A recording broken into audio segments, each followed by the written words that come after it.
Aini wangu Linda. Amadhira mukunditira padeni bana paina atomunifadze. Mukunyima chikafu sadzarera munondisira ishoma rera.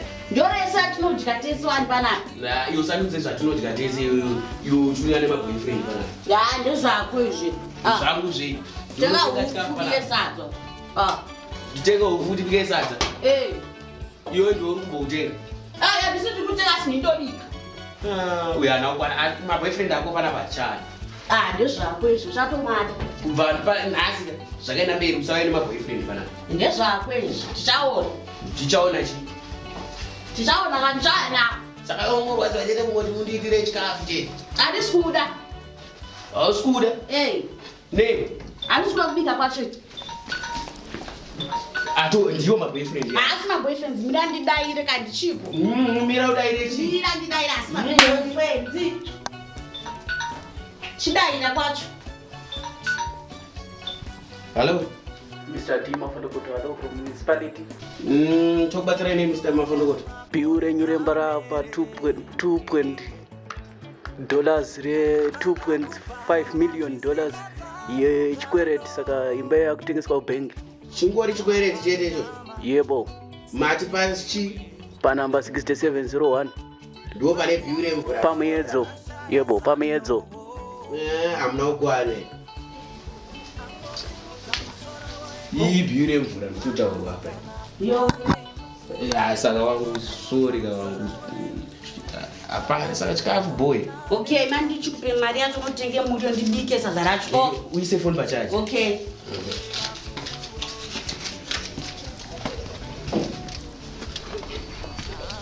Ina ndombono ndingatenga ina mari. Mari ishoma. Tenga muriwo sadza. Unozobika rini nguva sadza racho?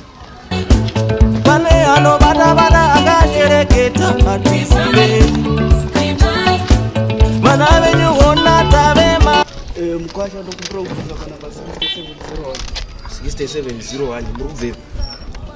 Gokwe Center Mkwasha. Gokwe Center? Hongu. Munogara kugokwe Center here ndo kwamuri kubva? Ndiko kwandiri kubva Gokwe Center. Muri kuda panamba chi? 6701. Mkwasha munenge musina kukwana, munenge marasika.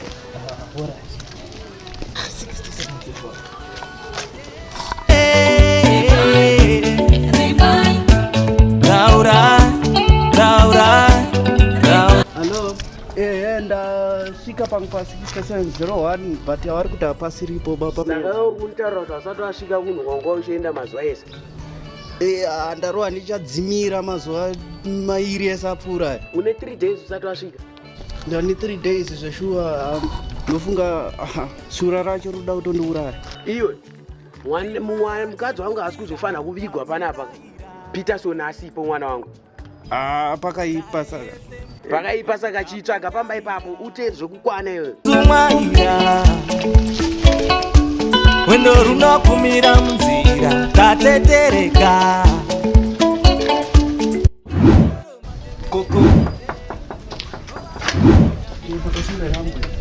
Tiri kuona radio. Tisvikewo.